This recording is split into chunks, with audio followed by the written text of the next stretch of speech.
Okay, you know the drill by now. My name is King Potassium, and I decided to attempt a Nuzlocke of Pokémon Alpha Sapphire. In a Nuzlocke, not only can you only catch one Pokemon per route and use no items in battle, but if a Pokemon faints, it's over for them. Bye bye, dead. Pokemon Alpha Sapphire were the first Pokemon games I ever beat, and were basically my gateway into the franchise as a whole. So, Nuzlocking these games is a big deal for me, especially since I've been ever so cruel to this game, what with its incredibly limited water route encounters, pointless routes, and surprisingly easy middle game. However, I am not a quote-unquote great Nuzlocker, as we have previously established, so let's see how I managed in a Nuzlocke of Pokemon Alpha Sapphire. After saving the professor, I get my starter Trico, who I nickname Rolling Stone. A mild nature is quite garbage, but you know, we cope. I barely beat May because Rolling Stone has basically no defense or attack. This is gonna go so well. And on Route 101, I catch myself a Poochyena, who I nicknamed Def Leopard, who has the adamant nature. Quite literally, the best nature a Poochyena could have. On Route 103, I stumble on a Wingull, and I name him Beach Boys. Now, personally, I've never been a huge fan of the Wingull line, especially not until Generation 7 when the Wingull line was given Drizzle. Now, since the Wingull line doesn't have Drizzle in this game, I'm kind of worried that this is not going to be a great encounter. But we can ignore this, and on Route 102, we don't get the Ralts that of course would be amazing, but instead get a Wurmple, who I nicknamed the Kinks. In Petalburg Woods, I somehow managed to not get any of the really good encounters, or the 40% Zigzagoon encounter, but instead get the 5% Tailo, who I nicknamed Pink Floyd. Rolling Stone easily sweeps Roxanne. Even with no attack stat, a Trico is able to pretty much body the first gym, which allows us to take on the second gym, which also gets bodied by Beach Boys and the Kinks, so let's not talk about that either. I decide to look for my encounter inside Granite Cave and find this incredibly attractive man who calls himself Steven. I think I'm gonna question my life choices up until this point, but on my way out, I find a Makuhita. Makuhita is one of my favorite Generation 3 Pokemon, and so I nickname him after one of my favorite bands of all time, Journey. And the calm nature is absolutely garbage, thanks for asking. I get a ride over to Slateport City where I meet a man named Doc. His parents must have hated him. I turn over the parts, and then I meet the best redesigned character in the entire franchise, being Archie. Look at this man. This is peak male performance. You just hate the fact that that's true. After pretty much just being told by Archie that we are not worth his time, we head over to Route 110 where I find a timid little puppy who I nicknamed Billy Joel. Speaking of Route 110, one of Generation 3's toughest battles is here, being the battle against the rival May. This battle is always a tough one, and it's also the only time May is ever an actual good rival in the franchise, and I'd be lying if I had said that I haven't struggled here in Vanilla or as. So let's see how I do in the restricted rule set. May leads with a Wailmer, while I lead with the newly caught Billy Joel. A Spark doesn't even do half to the Beluga, while it decides to start setting up rollouts.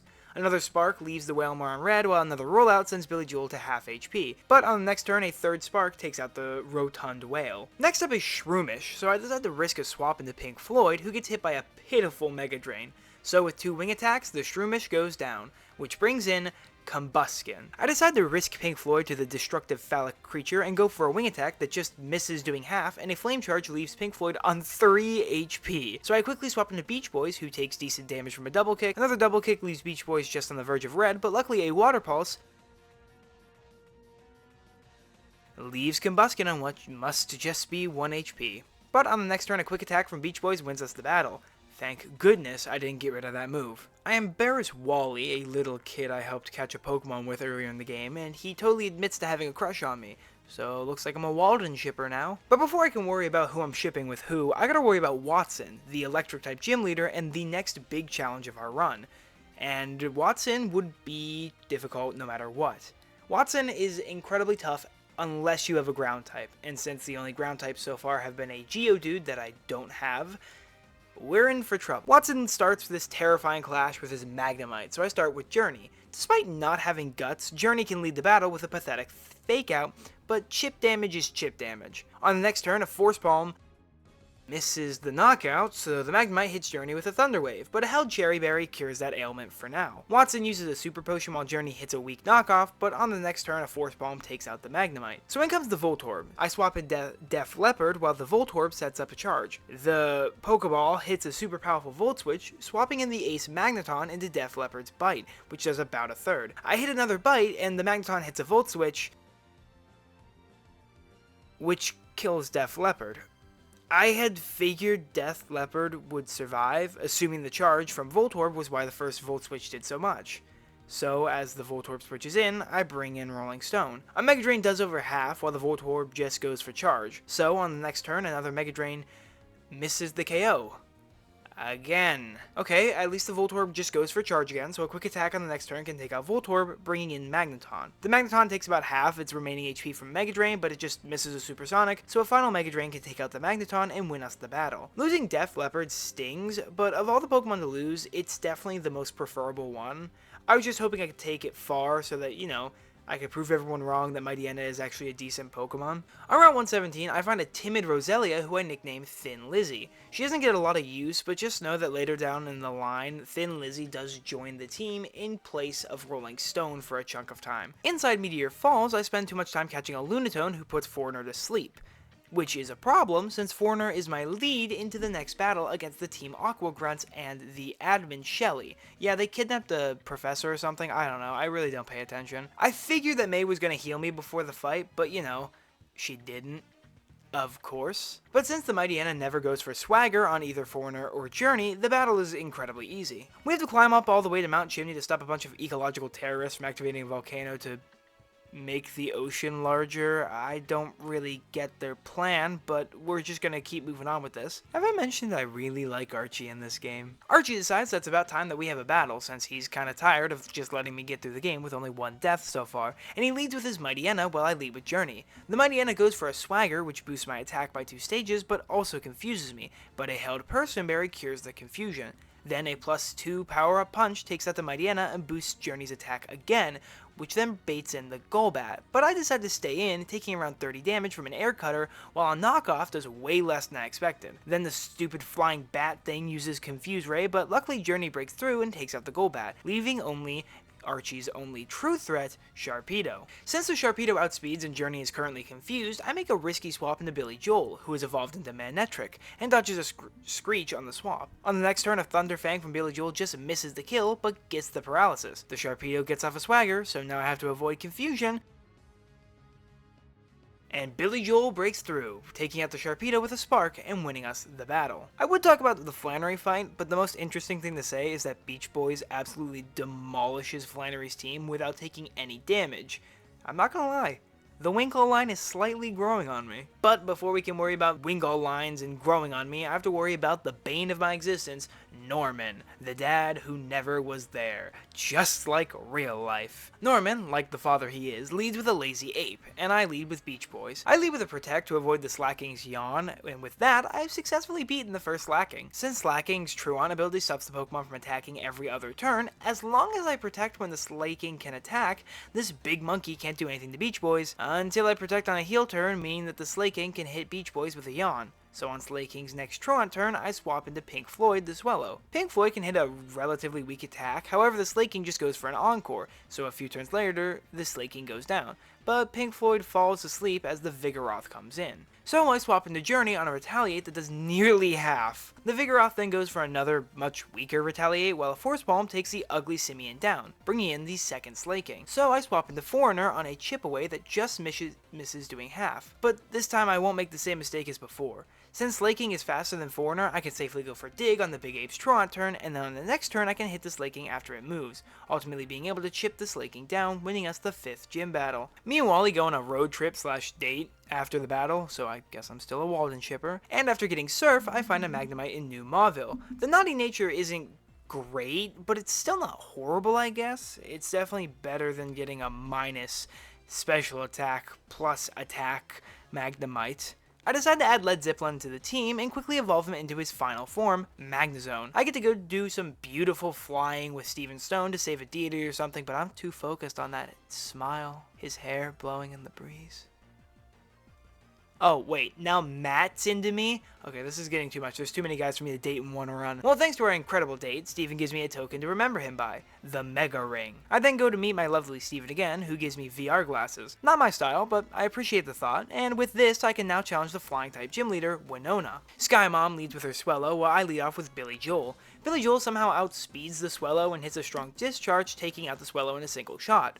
Well, there's one problem taken care of. But this baits in Altaria, who is Winona's ace and threatens with an uber powerful earthquake, which it can learn for some reason. I decided to keep Billy Joel in and hit another discharge that doesn't even do half G's, but it does get the paralysis, while the Altaria just hits a strong earthquake that almost puts Billy Joel out of commission, but a held Oranberry gets Joel back to full. Predicting the earthquake, I swapped to Beach Boys, getting to come in for free, and a Surf from Beach Boys doesn't do a lot of damage, but neither does a Dragon Breath from the Altaria, but it, of course, gets the paralysis. I decided to stay in and try and go for a Brine, but the Altaria went for a Roost, so it practically does nothing. The Altaria hits another Dragon Breath, and of course, Beach Boys gets paralyzed again.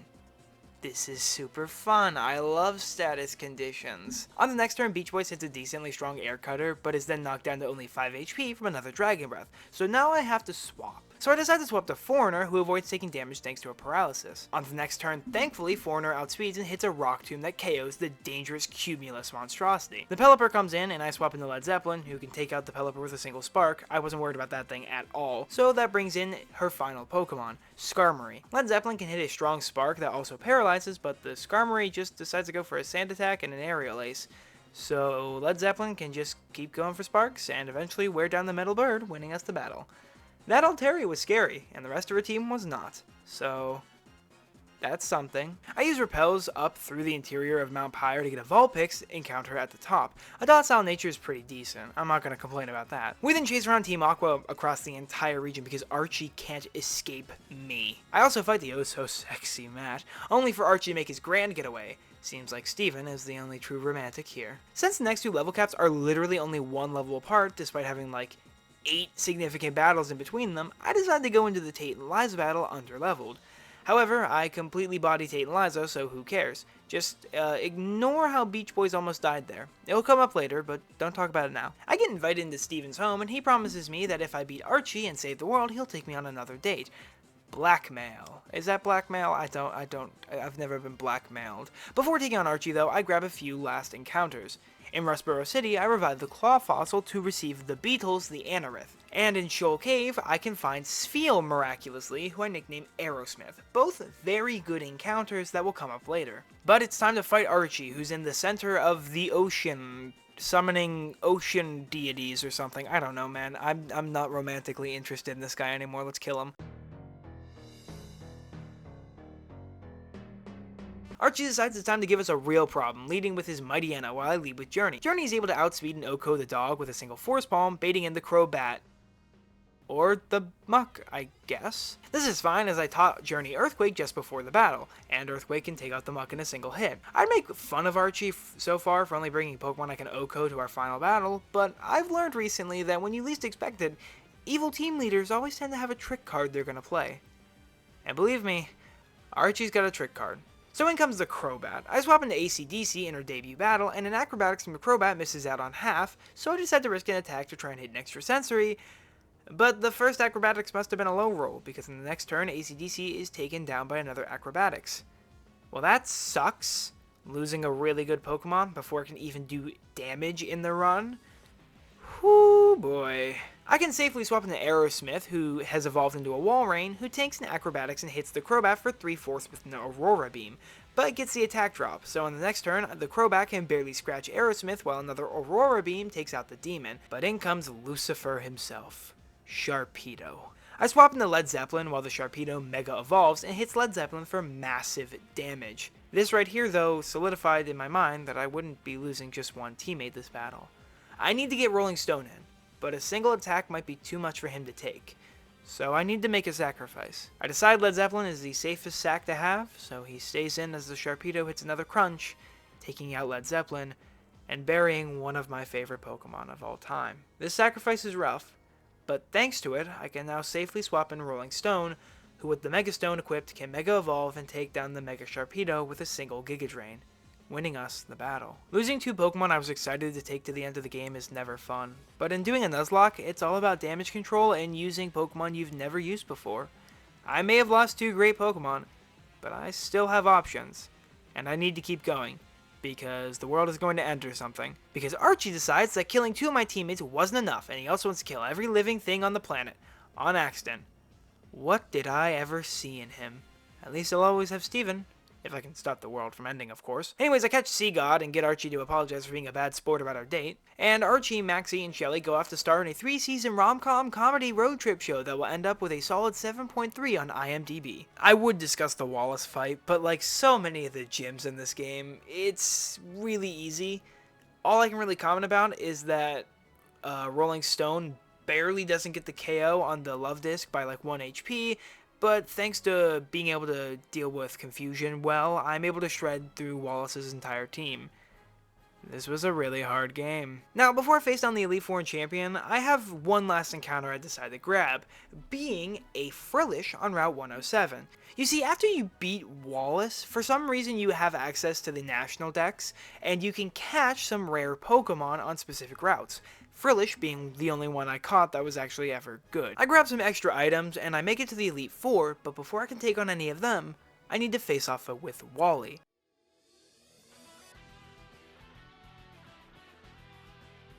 Wally confronts us about his feelings for us by sending out Altaria, while we lead with the lovely Fogarty. A single Ice Beam can take out the Altaria, bringing in Wally's Roselia, but the Roselia also goes down to a single Ice Beam. Third out is Wally's Magneton, and for some reason past me decided to stay in. So Fogarty tanks a strong Discharge for about half, and a Shadow Ball isn't enough to KO, so I swap into the Beetles, who I forgot to heal before the battle.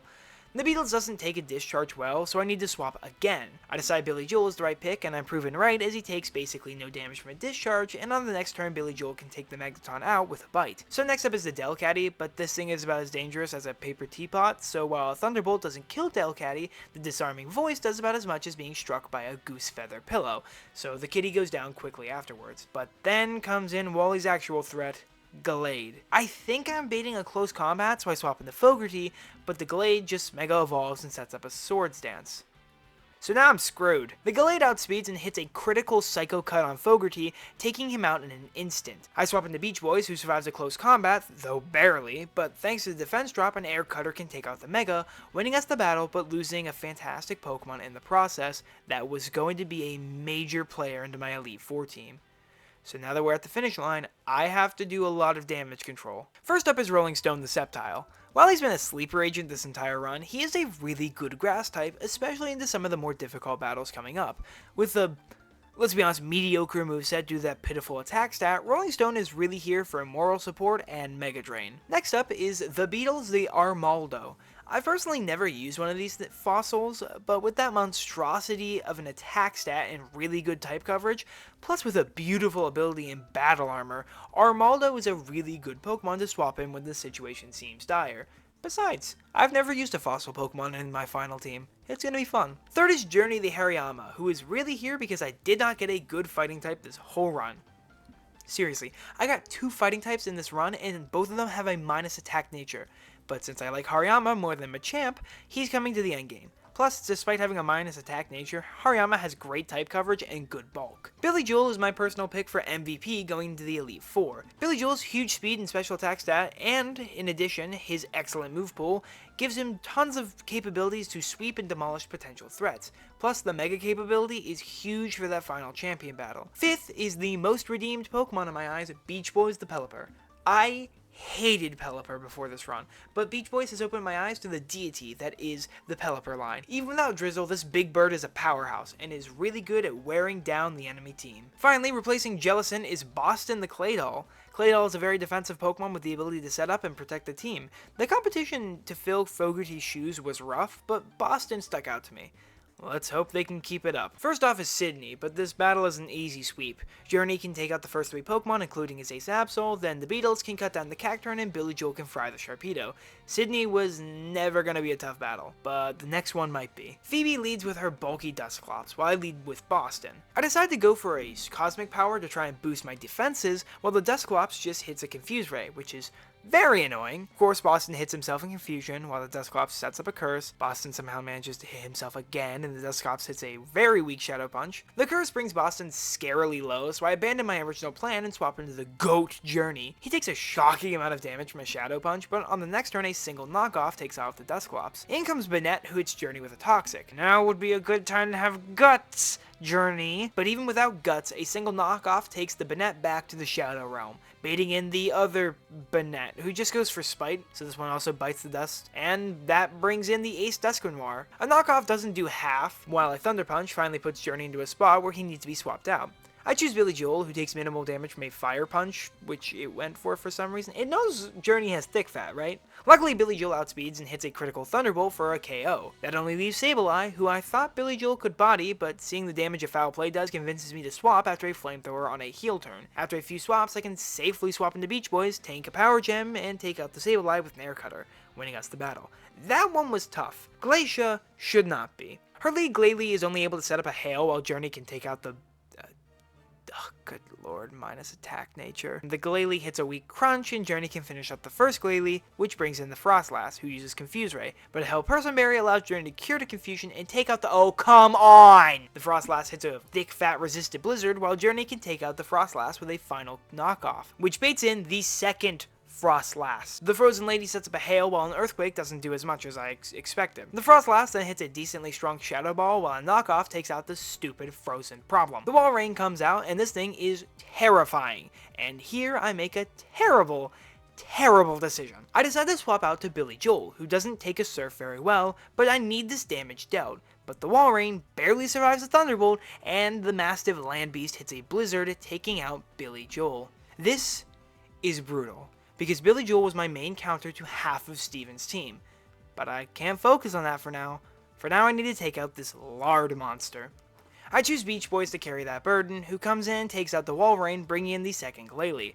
I swap into the Beatles, who tanks a Freeze Dry, and a few turns later, tanking the Freeze Dries and hitting Brick Breaks wins us the battle. That loss is tough. But now, I need to focus on Drake, by far the most intimidating battle for my team. I don't have a great counter. And yeah, my planning was not great for Drake.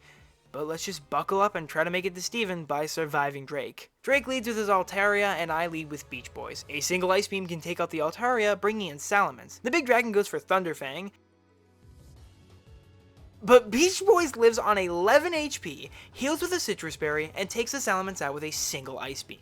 That is what we like to call the GOAT. I decide to swap Beach Boys out for Boston, who takes a Rock Slide handily. On the next turn, Boston handles a Dragon Claw less handily, and does pretty much nothing with a Psychic. Why did I bring Boston if it's just gonna be bad at everything it does? I try and take out the Flygon with another Psychic, but I figure that the Flygon will heal after I miss the kill. So I swap into Rolling Stone while Drake heals. I decide to try and risk for a Hone Claws, and the Dragon Claw does well over half, but for some reason, good lord knows why, I decide to then go for a Mega Drain, which isn't boosted by Hone Claws.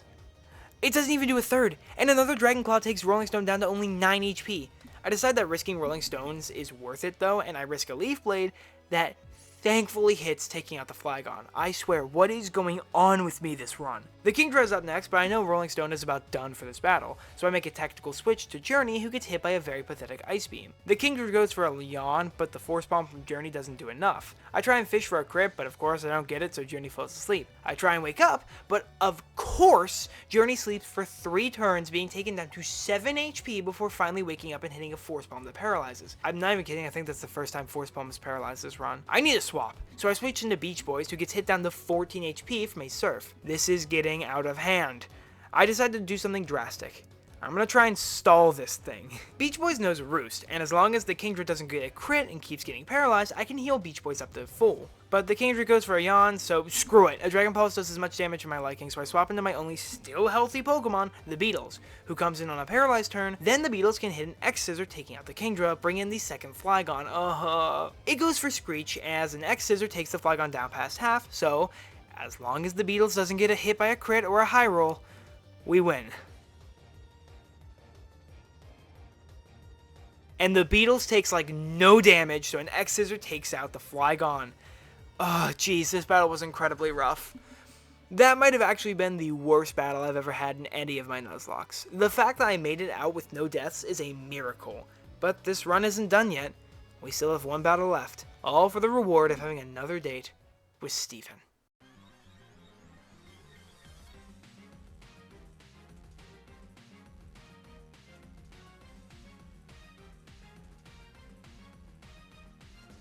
Steven leads with his incredibly terrifying Skarmory while I lead with Boston for some reason, I don't know. The Skarmory hits a sturdy Steel Wing while I set up a Cosmic Power. It then tries to go for a Toxic, but a held Pecha Berry heals the Toxic. Boston hits an Ice Beam for practically no damage. You know what? I am never using Clay Doll ever again. Ever. Who at Game Freak decided to make a Ground Psychic type? You know, two of the best offensive types have no good offense, and instead be bulky, but not bulky. Seriously, Clay Doll is a horrible excuse for a Pokemon. How did I ever convince myself to use this thing? On the next turn, the Skarmory hits another Toxic, and I'm just ready for Boston to die, even if it's for nothing. So another Ice Beam takes the Skarmory down to half. I try and fish for a special defense drop with the Shadow Ball, but all it does is get Steven to heal his Metal Bird. Thanks, Boston! Thanks for doing nothing of value! Before Boston goes down, he's able to take the Skarmory down to half. I swap into the Beetles, and the Skarmory just goes for spikes, as the Beetles can do next to no damage with a Brick Break. A Steel Wing from Skarmory does massive damage, and the Brick Break is finally enough to take out the Skarmory. That was his first Pokemon.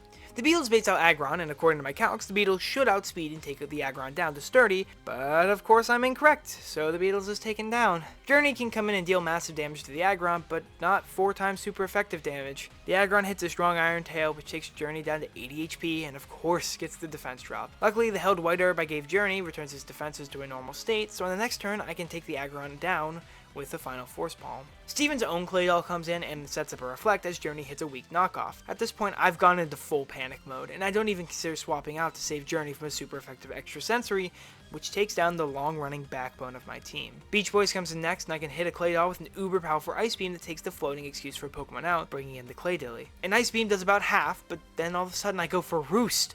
Why? The reason I'm upset is because I try and Roost Stall, but of course it has Confused Ray, and of course I hit myself in the first turn of Confusion, effectively ruining my entire strategy. I then hit myself again on the next turn, so the Cradilly can take out my MVP of the run, leaving only Rolling Stone. But by this point it's over, because by the time I go to attack with Rolling Stone, I realize I never took off the Miracle Seed. Rolling Stone doesn't have a Mega Stone. I don't stand a chance. And just to add insult to injury, Rolling Stone gets confused and hits himself twice in a row. So the Cradilly can take out Rolling Stone, effectively sealing this run as a failure. So what happened? Why did it all fall apart? Well, it would be very easy to blame bad luck. I had terrible encounters with bad natures and bad abilities. Horrible crits, horrible confusion luck. It was incredibly unlucky. But I'm not going to blame it on luck. I'm going to blame it on ego. After beating Winona, I got overconfident. I thought I was going to win, so I rushed and I played cocky. It's first obvious with Tate and Liza, where I almost lost Beach Boys to my own Surf. Archie and Wally, 2 battles that honestly should not have been that big of a problem, I lost valuable members of my team to because I thought that I could handle it. At the end of the day, my confidence was my downfall. I'll reclaim this game eventually. I have another run I'm working on in the meantime, beating the only Pokemon generation I've never actually beaten before, but after that I'll be back to reclaim my victory and date Steven Stone again. But until then, I hope you all enjoyed the video. Comment, like, and subscribe, and I'll see you all next time.